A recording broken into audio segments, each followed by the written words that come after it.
In November 1989, a man using the pseudonym Dennis appeared in silhouette on Las Vegas television station KLAS.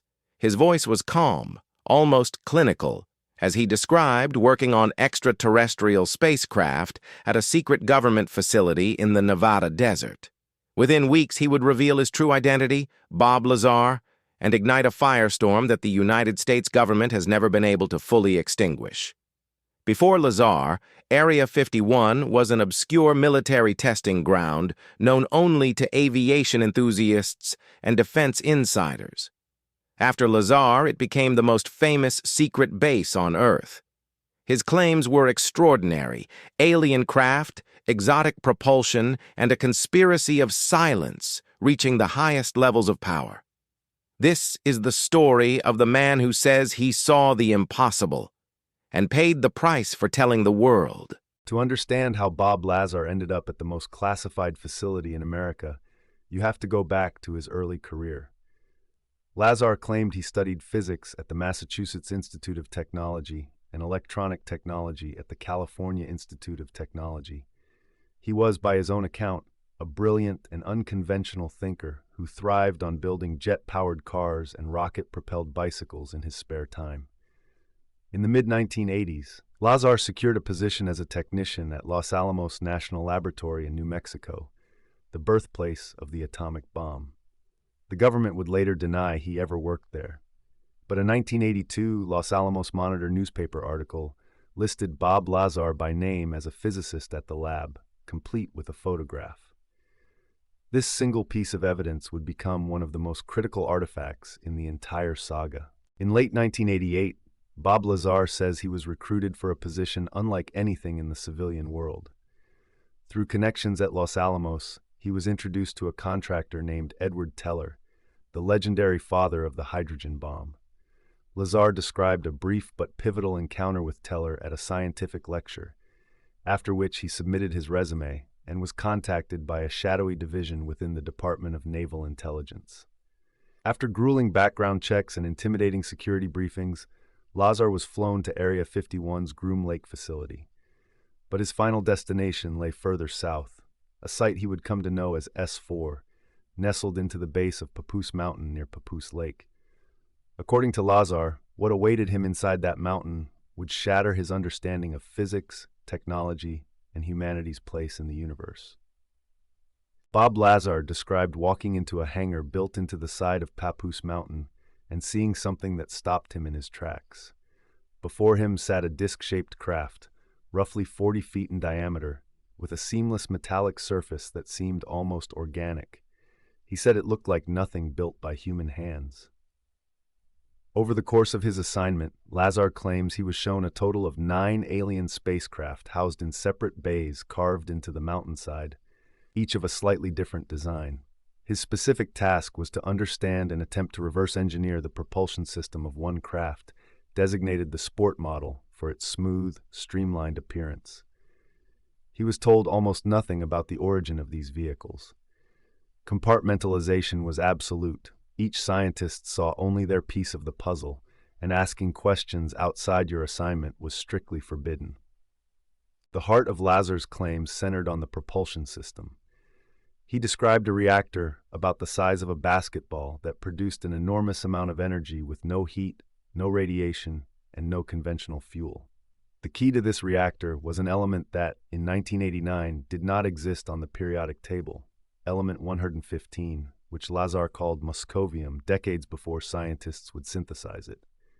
According to Lazar, when element 115 was bombarded with protons, it created a stable isotope that generated its own gravitational field.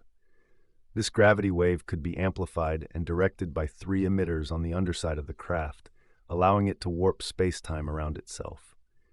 The craft didn't fly in any traditional sense. It pulled its destination toward itself, effectively falling through folded space. Lazar insisted this was not theoretical. He said he watched it operate.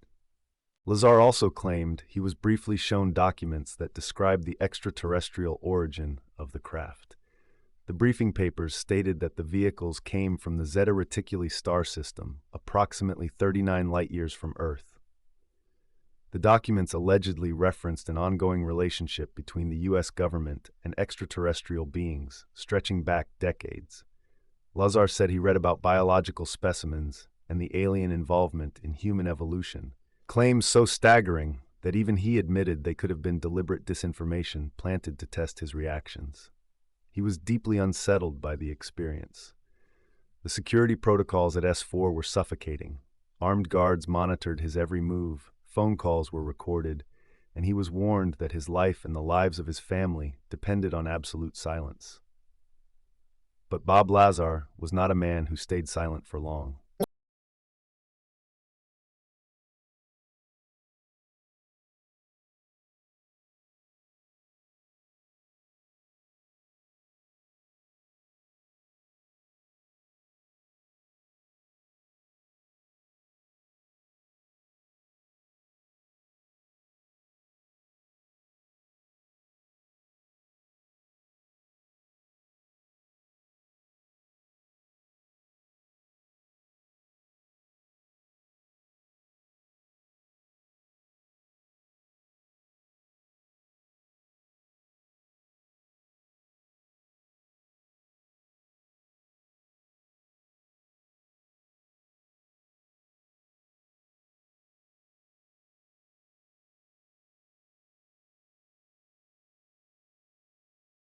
Before going public, Lazar had taken a small group of friends to the desert outside Area 51 to witness what he said were scheduled test flights of the alien craft.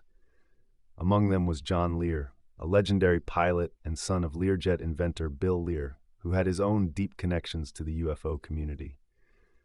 On multiple Wednesday nights in 1989, the group drove to the edge of the restricted zone near Highway 375 and watched glowing objects perform impossible maneuvers in the sky above Groom Lake. They recorded some of this on camcorder, shaky, distant footage of bright orbs darting and hovering in ways no known aircraft could replicate. On one of these excursions, they were caught by security personnel and detained. Lazar was subsequently called in by his superiors at S4 and told in no uncertain terms that his activities had been monitored. His clearance was revoked, and his career at S4 was over. The backlash against Bob Lazar was swift and systematic. Skeptics and government investigators claimed they could find no records of Lazar ever attending MIT or Caltech. His academic transcripts had seemingly vanished. The institutions denied he was ever enrolled. Lazar maintained that his records had been deliberately erased as part of a campaign to discredit him and destroy his credibility. Curiously, his employment at Los Alamos was also initially denied by the laboratory, until George Knapp uncovered the 1982 newspaper article and a Los Alamos phone directory that listed Lazar by name. Former colleagues at Los Alamos also confirmed they had worked with him. The pattern was unsettling. The government appeared to be actively scrubbing the existence of a man who had spoken publicly about their most classified program. If Lazar was simply a fraud, why go to such extraordinary lengths? One of the most stunning vindications of Bob Lazar's story came in 2003, 14 years after his claims, when a team of Russian and American scientists at the Joint Institute for Nuclear Research in Dubna, Russia, successfully synthesized element 115. In 1989, when Lazar first described it, element 115 did not appear on any periodic table. Scientists had theorized about super-heavy elements, but none had been created. Lazar didn't just predict its existence. He described specific properties, including that a stable isotope of element 115 could produce anti-gravity effects. The synthesized element was later officially named moscovium in 2016 by the International Union of Pure and Applied Chemistry. Skeptics argue that predicting a super-heavy element wasn't remarkable. But Lazar's supporters point out that he described its properties with unusual specificity long before any laboratory confirmed its creation. The coincidence, they say, strains credulity. In November 2017, the FBI raided Bob Lazar's business, United Nuclear Scientific Equipment and Supplies, in Langsburg, Michigan. The stated reason was an investigation into the sale of potentially restricted chemicals. But the timing raised eyebrows across the UFO research community. The raid occurred just weeks before the bombshell New York Times article that revealed the existence of the Pentagon's Advanced Aerospace Threat Identification Program, known as AATIP, run by Luis Elizondo.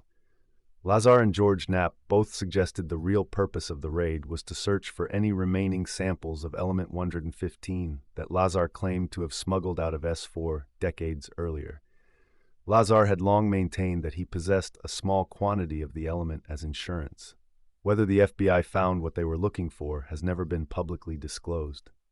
The raid only deepened the mystery surrounding the most controversial UFO whistleblower in history. In 2018, filmmaker Jeremy Corbell released the documentary Bob Lazar, Area 51 and Flying Saucers, narrated by Mickey Rourke, which brought Lazar's story to a new generation. The film featured extensive new interviews with Lazar and reignited global interest in his claims.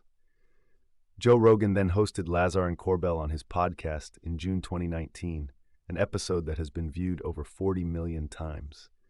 During the conversation, Lazar appeared measured, reluctant, and visibly uncomfortable with fame, characteristics that many viewers found more convincing than any piece of physical evidence.